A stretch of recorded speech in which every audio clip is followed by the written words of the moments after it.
you for watching my video today. I'm going to be doing sort of two things today. I want to carry on making my Memory Dex card. So if you've watched my chatty videos before and you're already subscribed, thank you very much. And you will possibly have seen me making some Memory Dex cards in real time. If you haven't watched my channel before, welcome very much. Welcome very much. Does that even make sense? But welcome and thank you very much, I think is what I meant, for joining us today. If you haven't subscribed, do please give me a click on the subscribe button, and if you do enjoy the video, do please give it a thumbs up because it all really helps with my interaction for the YouTube algorithms and things, and they might promote my channel a bit more for me. So thank you for coming and welcome.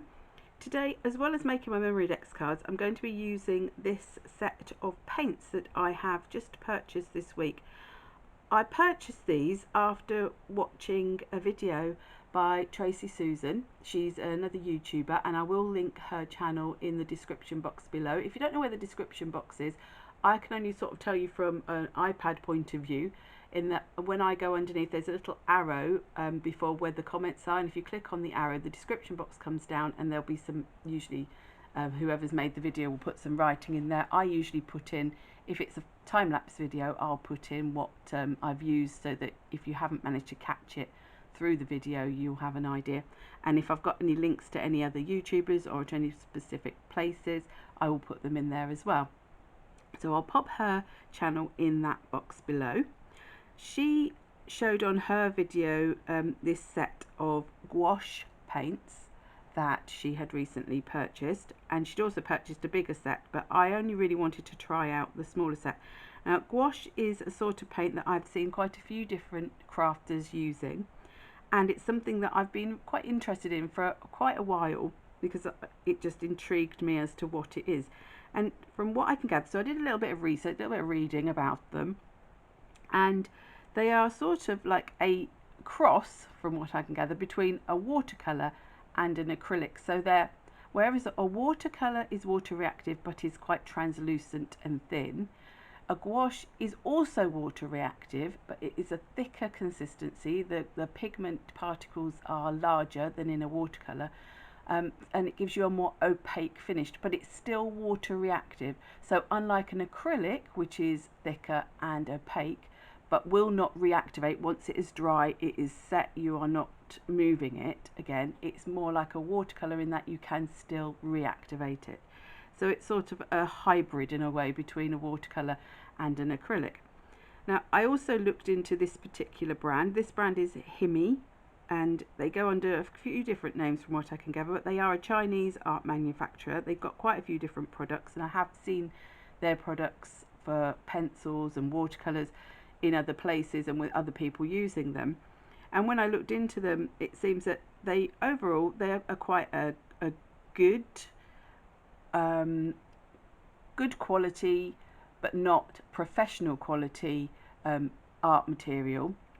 So they're a good price for what you get. However, the one thing that I seem to be reading was that if you're looking for something that's going to be light fast, as in you're going to paint a picture, put it on the wall in the light, or you're going to sell your work, then these aren't really the paints for you. These are more of a student grade type paint. But for me, that is ideal. I'm not going to be painting masterpieces, putting them on my wall. Sometimes I put things on my wall, but I'm not worried if they fade. I'm not going to be selling any of my work. Usually these are going to be used on something like Memory Dex cards or in my art journal, or things that are just really for me. And I wanted just to have a sort of a starter kit to try it out. So I'm going to be going through and looking at these in a moment, but I'm also, when I make my Memory Dex card, I'm going to be using some of these Polkadoodles stamps. This one I've had for a little while. This one is vintage text. I love text stamps. I've got a few different text stamps and I liked the 3 different styles. I have to admit, when I bought them, I didn't realise how tiny they were going to be, but that's fine because you're usually building up. So I'm going to maybe use some of that. And these I did buy in the clearance sale on the website because I just thought they were adorable. I just love quirky, funky flowers, toadstools. So I'm going to use those as well. And I think each one's got a butterfly, so it's a win-win for me. So we'll try and use some of those. So about the most. So the paints. They come in this plastic sort of box. They are actually quite heavy. I was quite surprised. So they give like a clip and a clip, and that is so that, because these are actually not like watercolours in that they're a dry cake and then, or pan, and then you activate them and they dry out again. These are all wet, so they come in this box. Inside the lid you do get a palette, which is quite nice.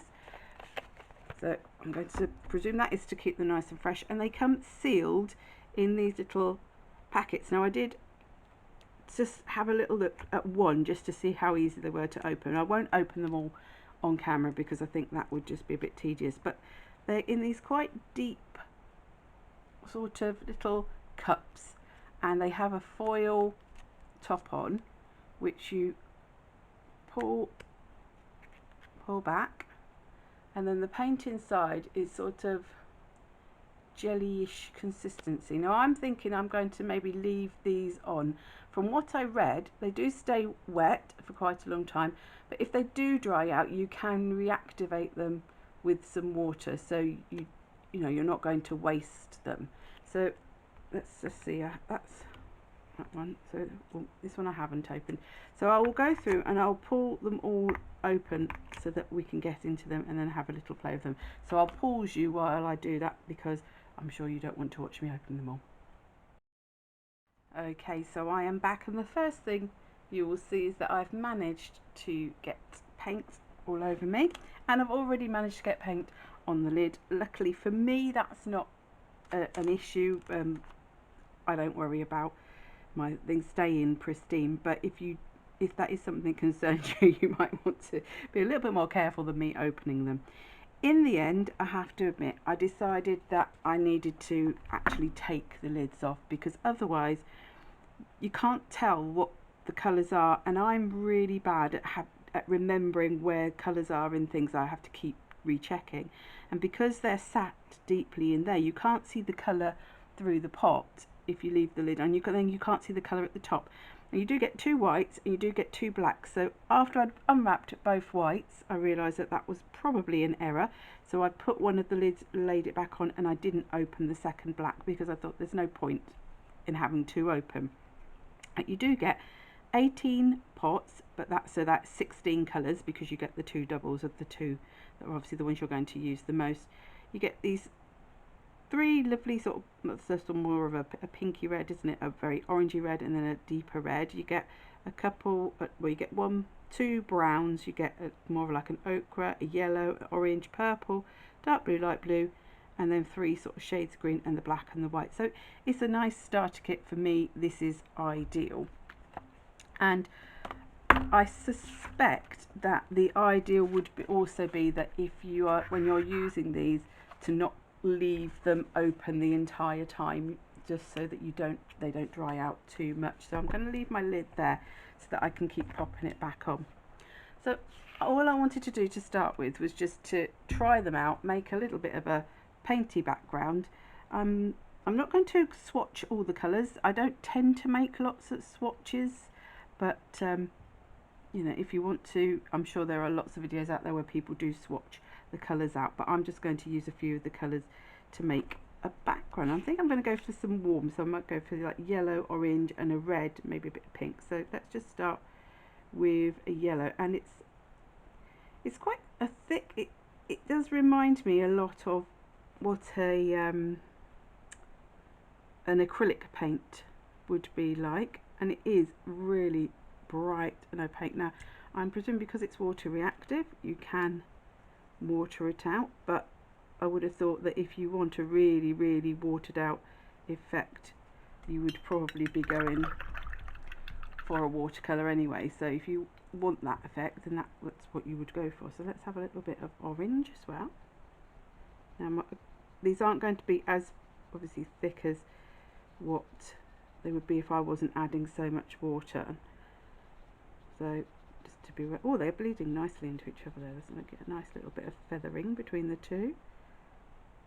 So this is not necessarily, I have no idea how people usually use these paints. I'm just going to use them how I want to. So, and I would say that about a lot of products. It's all very well, you know, do certainly look into how other people use things, but at the end of the day everything is just a medium or a tool, and there is no, I'm sure an artist would probably tell you there is a right and a wrong way, but in my idea there is no right and wrong way. When these things are, you know, are made originally, nobody knew what you were meant to be doing with them. So as far as I'm concerned, it's all about what you want to do. So any proper artists want to leave me a message to say I'm totally wrong, that's fine. So I'm wondering now, because of the water, if I spritz it with some water, ooh, what would happen? So you can get a lot, so you can get a really opaque thick look, or you can get a much more watered down look as well. Let's have a little bit of this. What colour did I use? That one, didn't I? So let's use a little bit of this pink just to add that in there.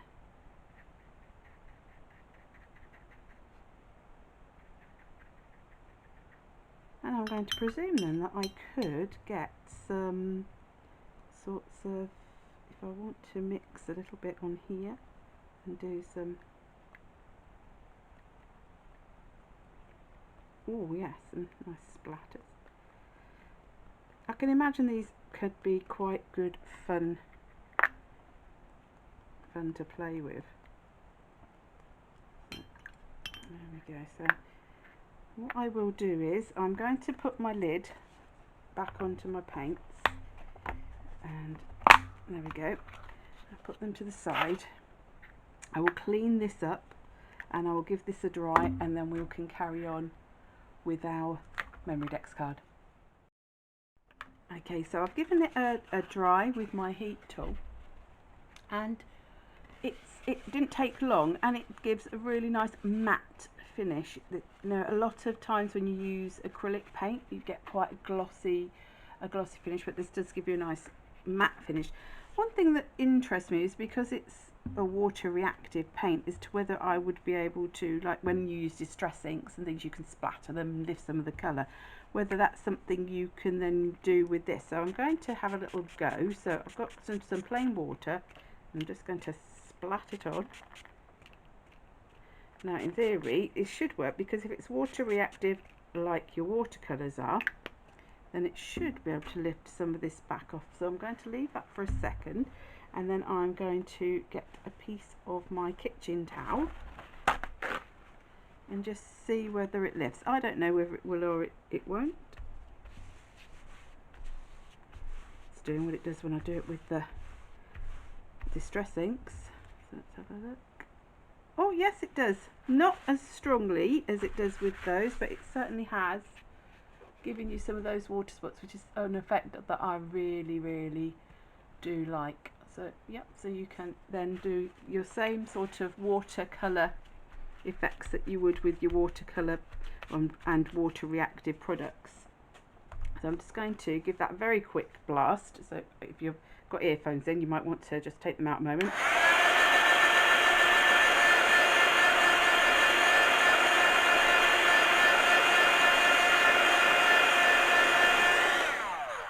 And another thing that's very important for me with any sort of paint is, am I able to stamp onto it? Now I'm suspecting that obviously this is going to be a yes, because it's in the same sort of family as watercolours and I can stamp over those. But I do tend to always use an archival ink. Some people use stays on. I actually like archival better. Because this is a permanent ink pad, it's a waterproof ink pad, and it stamps over lots of different products. So it's brilliant for art journaling in particular, which is something that I do quite a lot of. So I'm going to have a little go with one of these. I think I'm going to go with this. Which one shall we go with? Let's go with this script stamp up here. This is where you always end up getting it up the wrong way around, isn't it? I'm going to go for a smaller block than the one that I was just going to get. So let me just get a block out. There we go. Helps if you stick it on the right way. years of stamping and I still managed to stick it on upside down. And let's just try a little bit of script on the back of this. Oops. Let's just do a little bit of an edge. Yep. Let's do a second generation, so use up a bit more of that ink. Maybe a third over here. That should be even fainter. Like that. And I might as well just carry on down the edge of here. I don't know. Now, if you didn't want it as dark, you can ink off. It's taken a little bit of the paint off, but that might be because I haven't totally dried it properly. Let's just have a little bit there and there. And I'm going to presume that because that is water based, I can just wipe that off. Let's hope. I don't need paint attached to my stamp. Let me just see. Yeah, that's just coming off, so that's fine. So if any of the paint does get stuck to your stamp, just a little bit of water and that will wipe off. So that's that one. So let me just bring that up so you can have a little look. So that's stamped over that fine. Admittedly, that was with an archival. Because it's water based, it's not got that plasticky consistency like acrylic can sometimes leave. I should imagine you could also use your water based dye base or water reactive ink pads like your distress inks and things like that on it as well, because it's not got that sort of plastic coating that an acrylic would have. Okay, so let's put that one away, and then we'll get out some of these floral stamps. As I say, these were on the clearance section in Polkadoodles. I just have to say, I do not work or design team or anything for Polkadoodles. I'm not linked to them in any way. I just like their stamps. Oh, I'm not going to get that back in, am I? So let's just leave that for the moment. Let's get another piece of card. There's 3 sets I've got. I'm sorry if there's a glare from the plastic. We've got Perfectly Poised, this one. We've got Forest Floor, this is the one that's got the mushrooms on, and Reach for the Sky. So this has got sort of these real fantasy type ones that I really like. There's also some lovely little circles there. So this is going to be quite a simple Memory Dex card. I'm just thinking that I'm going to go for some of these along here. So I'll stamp one out just so you can see the quality. Then what I will do is I'll go off camera to stamp and cut out the rest, because you don't want to see me cutting out. It's very, very long-winded. So these are brand new, straight out the packet stamps. They have like a coloured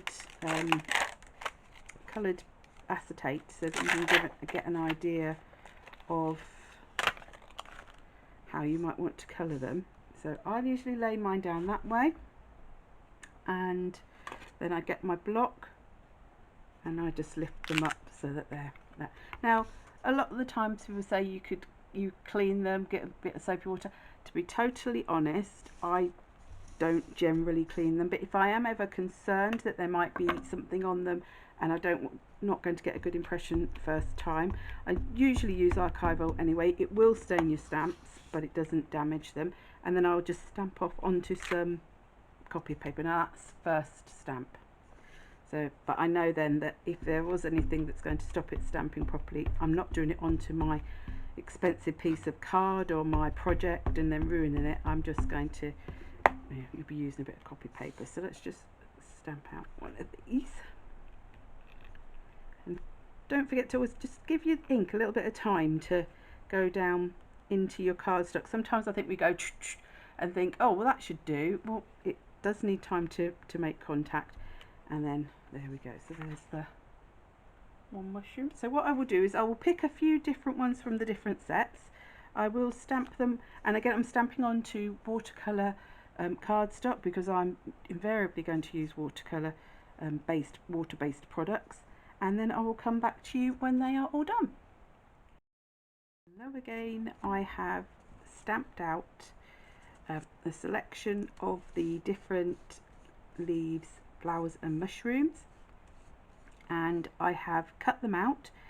And what I tend to do is when I'm doing any project, I always stamp and cut out more than I think I'm going to need, because then I have a choice of how things can look on my project, but also then I've got bits left over.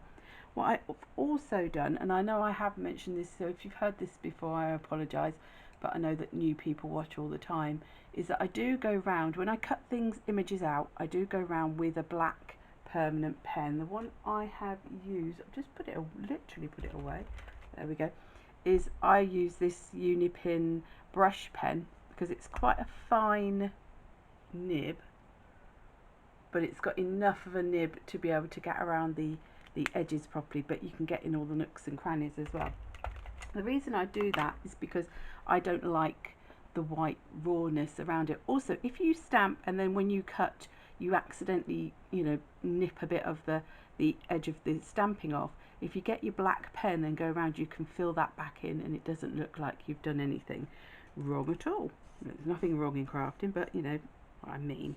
So I've cut a selection out, and I'm thinking, because this has got a very warm tones, we've got the red, the pink, the orange and the yellow, that I would go for a total contrast with the flowers. So obviously greens anyway for the leaves, but I was thinking of blues, so blues and greens and maybe a little bit of purple, because purple I've got certainly is blue violet, so it's on the cool side. And I'm going to use my Ecoline brush pens, which are a watercolour type brush pen. The reason I'm not going to use the gouache is because it is quite opaque. When I paint on here, I have a strong suspicion that it's going to cover the line, so I want something that's more translucent, more watercolory. If I did want to use the gouache for doing my colours, what I would usually do is we'll just create a background of colour, and then once that was dry, stamp my images over the top and then cut them out. That's another way of doing it if you don't want to cover up your line work. So I'm going to try and do this fairly quickly, so we're just going to just give a very sort of quick colouring. So these are water-based pens, so you can put a bit of the pen on and then water them out, or you can scribble them onto a block and do it that way. I'm not going to worry too much about shading and things for this. I am literally just going to get them coloured.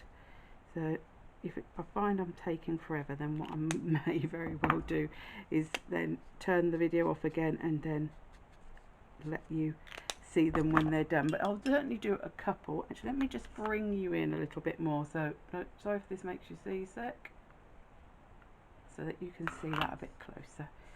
There we go. So I don't fill the whole area up with the colour from the pen. I just put a little bit on and then water it out.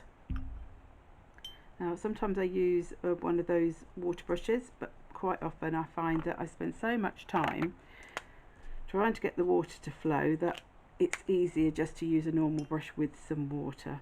And I am, as you can tell, no professional watercolourist. I'm actually, although I said I wasn't going to do any shading, I do. You need to be a bit careful if you're going to use the pen over already wet surface. I wouldn't normally do that, but for speed, I wasn't going to touch it very hard. So there we have one flower. So if you, as you can see, the cool tones against the warm tones are going to stand out better. So let's go with this one. Let's give this one some spots in this colour. And when I was cutting out the images, these Polkadoodle images do have lots of like little doodly parts around them. So I did have to cut quite a lot of those off just to get the main image. So they do lend themselves really nicely to being stamped directly onto a project rather than being cut out. But I am a cutter-outer. I do lots of cutting out. I am just going to blot that a little bit. So if you find you've got too much colour, just give it a bit of a blot. And I'm going to go, I think we'll go purple for around the edges. Now, like I say, you can take a block, put a bit of the colour if you want to be a little bit more precise. If you find that maybe using the pen directly on is going to be too tricky, then if you do it separately onto a block, you can use it exactly like you would a watercolour paint. And this is why I do love watercolour pens, because they are like having a portable watercolour with you. So you can also get that intensity from putting them directly on as well. So let's give that a, oops, I've got a little bit of purple mixed in there from my brush. And I'm going to go grey, because what's this one? That's a warm grey. Let's go for a cool grey light. Because let's just do the whole thing like that, and then just, because again that is another cool tone, so that should work. But I don't want it all to be very similar. So there we go. So again, that's really going to pop from the Memory Dex card. Actually, I think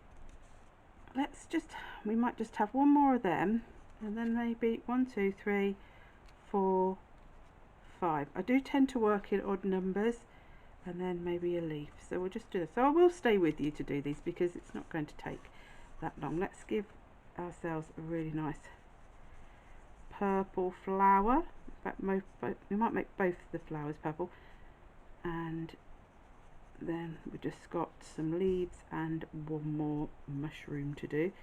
So it's a bit more water.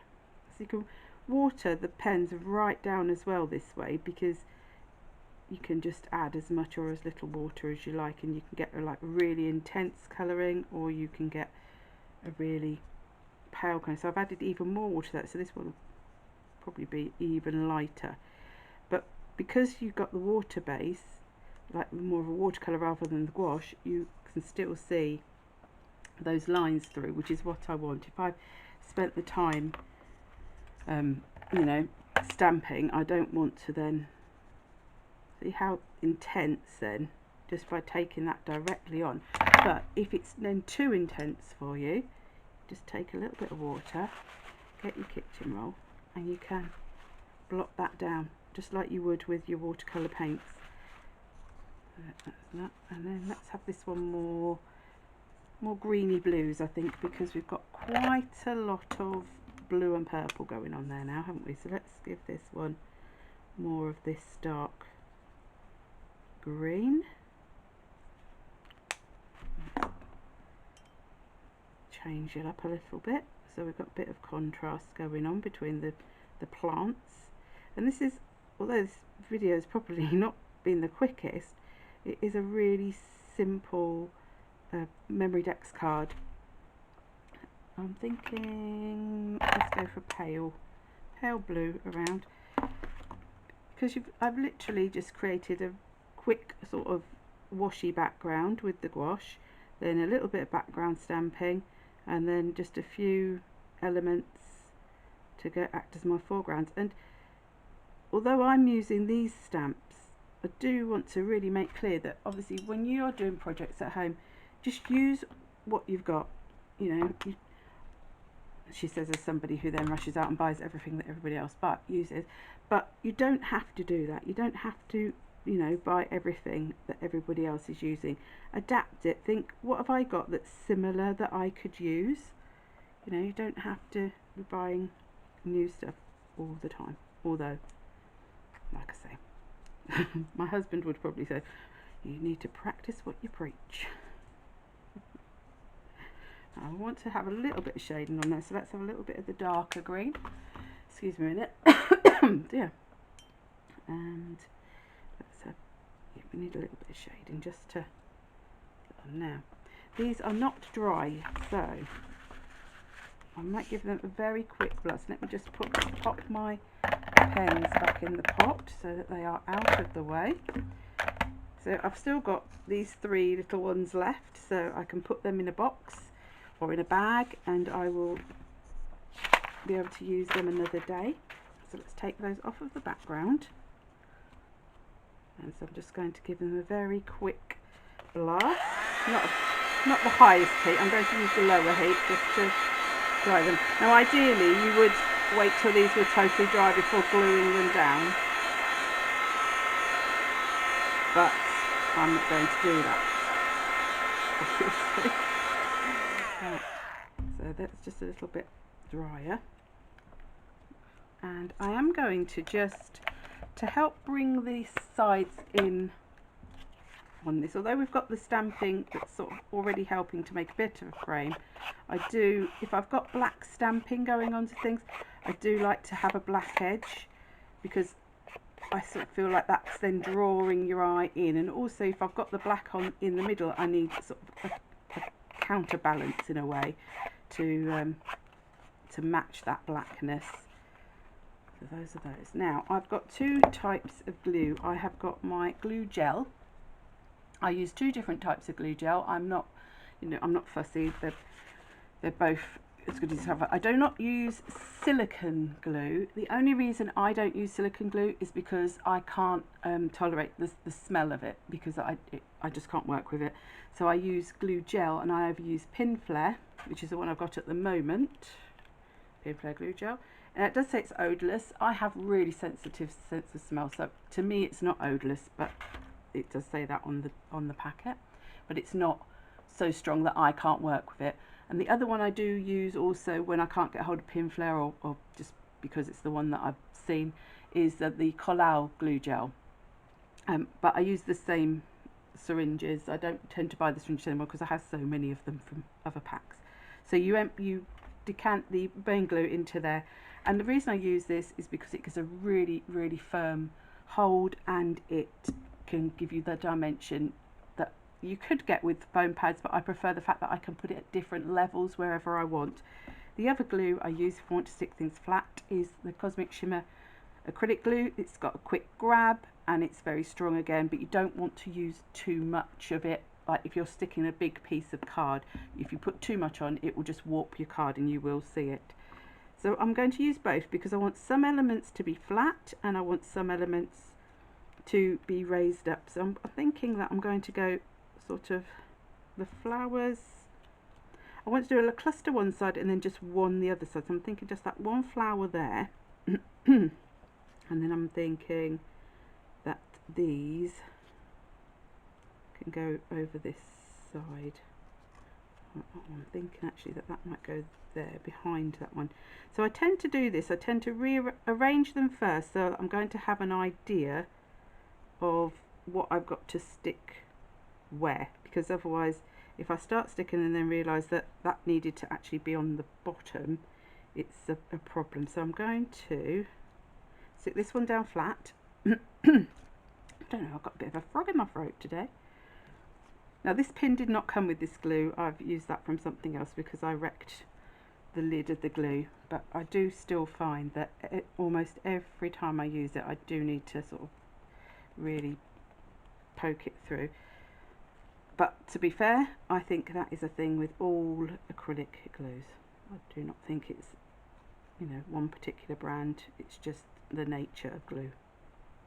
So you just have to sort of work with it. So I'm going to stick that so that the bottom is there. Now if any glue squeezes out, this glue dries clear, so I'm not worried. And I'm pretty sure it dries matte as well. So I've had it so long, look, it's all wearing it, I can't see, but I'm pretty sure it dries matte. So I think I'm going to go with this one here. I need to go under there first. I want to have a few bits again that are flat. I don't want everything to be two dimensional. And put that one there. Oops. Sorry if that made a big bang. Then this can go over the top, and I'm going to put sort of like a thin layer of the glue gel. I don't want it to be too raised up. That's what I like though. You can sort of vary your levels, so you can squash it right flat if you want as well. But I want it to be slightly raised but not too raised. Then I'm going to have this one. I'm going to give this one a little bit of shape, and that's the other thing you can do, because then I can sort of give it more dimension in some areas than others. So we'll go there, and then this one, let's put that there, and I want this to be raised up quite a bit above on that bit, but I might just go flat on there, so it's sort of flat on that bit and then really raised there, so it's sort of got a bit of an angle going on. So there we go, let's lift that up so you can see. It's quite quirky fantasy world, isn't it? Now I was thinking earlier on that it's a bit dark in that background, so the way I'd often do to lighten things up, I've already sort of added those water splats to try and lighten it, but if you want to lighten it a bit more, you use some sort of white. Now you could use a white paint pen, you could water down some white paint and splat it. I use this because I've got it here. I can't actually spray this one anymore because I think I haven't really ever sprayed it. I've always just used it for splatters, and this is the Dina Wakley gloss spray. It has got a ball in there, but to be honest, even if the ball's not working, I'm still shaking it right up, and then I tend to just I can't open it. I opened it yesterday. There you go. It does get a bit stuck because it is acrylic, so this is an acrylic gloss spray, and I just want to add,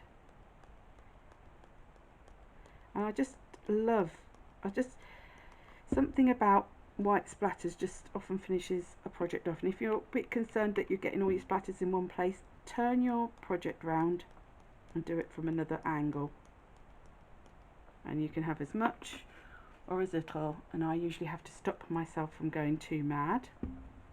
Oops. Try not to let it run because it dries pretty quick, but it doesn't dry, you know, instantaneously. So that gives it that nice sort of dappled look. Let's just, we'll clean that up afterwards. I can usually just clean that up with a bit of water, or if all that fails, isopropyl. And just need a sentiment. I always like a sentiment, so I'm going to go, what have we got? What's that one?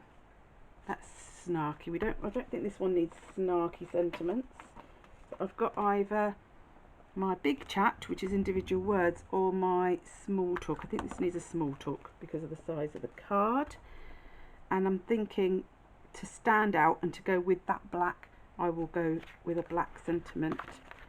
So these are probably some of my most used. As you can see, stickers.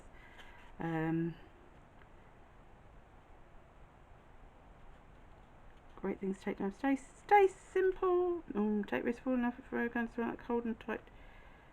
Look on the bright side. That's a nice one, isn't it?